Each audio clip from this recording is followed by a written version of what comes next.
पहली बात तो है कि अपने दिन का एक शेड्यूल फिक्स बना लीजिए। जो अराजक तरीके से पढ़ते हैं कि जब नींद खुल गई पढ़ना शुरू कर दिया, जब नींद आ गई सो गए, उससे बात नहीं बनेगी। एक प्रॉपर शेड्यूल बहुत जरूरी है, वो शेड्यूल कैसा भी हो। आप सुबह 4 बजे उठने वाला शेड्यूल बनाएं या 4 बजे सोने वाला बनाएं, इससे दिक्कत नहीं। लेकिन जो भी शेड्यूल हो वो एक तय हो, निर्धारित हो, जिस पर आप चलते हो। शेड्यूल ऐसा बनाइए कि पढ़ाई का उसमें कम से कम 6-7 घंटे। और अगर आप 6 महीने से पढ़ रहे हैं, केवल पढ़ाई करते हैं, कोई नौकरी वगैरह नहीं करते हैं, तो कोशिश करनी चाहिए कि लगभग 10 से 12 घंटे पढ़ाई आपकी हो। अगर आप 12 घंटे रोज पढ़ते हैं तो भी महीने की एवरेज आपकी 9.5-10 घंटे आएगी, क्योंकि महीने में 3-4-5 दिन ऐसे निकलेंगे जब आप नहीं पढ़ पाएंगे। कभी स्ट्रेस हो गया, कभी परिवार का कोई काम आ गया, कभी अपना कोई काम आ गया, जाना पड़ गया कहीं, कुछ ना कुछ होता ही रहेगा। तो 12 घंटे रोज पढ़ने वाले एवरेज 10 घंटे पढ़ पाते हैं, महीने भर की एवरेज निकालेंगे तो 10 घंटे की पढ़ाई तो एवरेज होनी ही चाहिए यदि आप केवल पढ़ाई कर रहे हैं तो। अब इस 10 घंटे को डिवाइड कैसे करना है, क्योंकि संकट ये भी तो है ना कि जो आज पढ़ा कल भूल जाएंगे, कल तो याद रहेगा नहीं वो सारा। जो अनावश्यक चीजें हैं उसमें टाइम एकदम वेस्ट नहीं करना है। जैसे अगर आप अखबार पढ़ने में 3 घंटे लगा रहे हैं तो आप टाइम वेस्ट कर रहे हैं। इतना टाइम है नहीं आपके पास कि आप 3 घंटे अखबार पढ़ें, वो भी हिंदी वाले अखबार जिसमें कंटेंट उतना रिच नहीं है कि आपको बहुत फायदा मिलेगा। तो मेरी सलाह ये है कि करंट अफेयर्स के लिए दिन में 1-1.5 घंटा रखिए, अखबार सहित। अखबार पढ़ने का शौक है तो पढ़ना चाहिए, लेकिन इस भाव से मत पढ़िए कि इससे आईएएस बन जाएंगे। उसके बाद दिन में आधा घंटा कम से कम रखिए लिखने का। रोज लिखिए आधा घंटा। कभी कभी केवल स्पीड बढ़ाने के लिए लिखिए, जिसमें कंटेंट की क्वालिटी पे बहुत ध्यान मत दीजिए। कभी कभी कंटेंट की प्रेजेंटेशन कैसे करनी है उस पर आधा घंटा काम कीजिए। कभी कभी टाइम मैनेजमेंट करते हुए एक मुश्किल प्रश्न का उत्तर कैसे लिखना है उसी पर आंसर राइटिंग के फॉर्मेट का अभ्यास कीजिए। आधा घंटा रोज लिखते रहेंगे तो परीक्षा में लिखना बहुत आसान हो जाएगा। और जो लोग परीक्षा से 4 दिन पहले लिखने का अभ्यास करते हैं वो साध नहीं पाते हैं। एक लंबा नियमित अभ्यास होगा लिखने का, तभी बात बनेगी। 2 घंटे हो गए।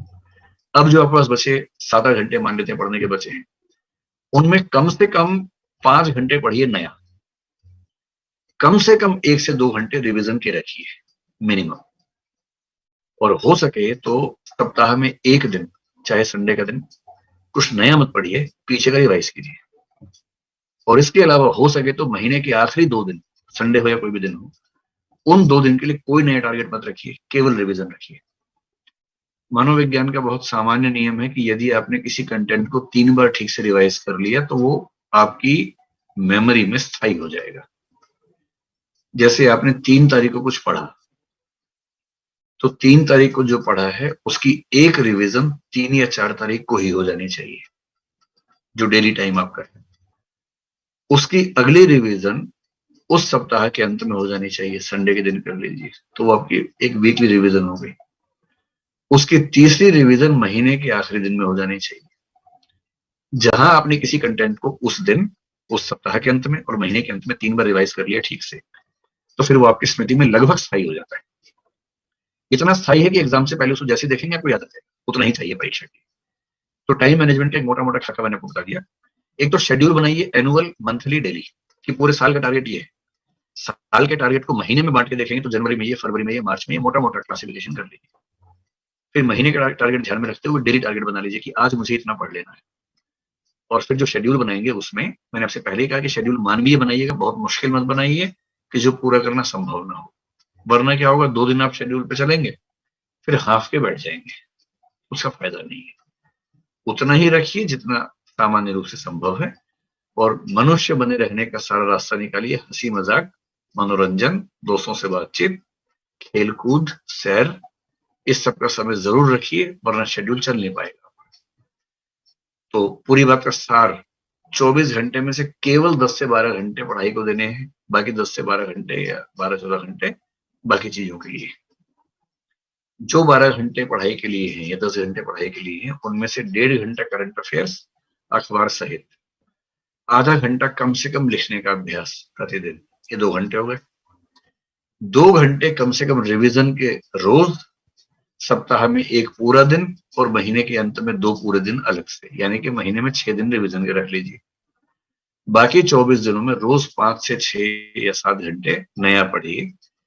ये शेड्यूल मेरे ख्याल से आपको सबसे ज्यादा हेल्प करेगा।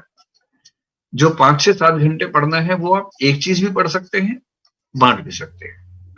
अगर आपकी नेचर ऐसी है कि अगर मैं संविधान पढ़ रहा हूं तो संविधान ही पढ़ूंगा जब तक खत्म नहीं हो जाएगा, वो भी ठीक है। अगर आपकी नेचर ऐसी है कि नहीं, 3 घंटे संविधान पढ़ेंगे, 3 घंटे इतिहास पढ़ेंगे, तो वो भी ठीक है। ये डिपेंड करता है कि आपकी नेचर कैसी है। अपनी नेचर के हिसाब से शेड्यूलिंग कीजिए, किसी और की नेचर के हिसाब से शेड्यूल चल नहीं पाएगा आपका किसी भी से।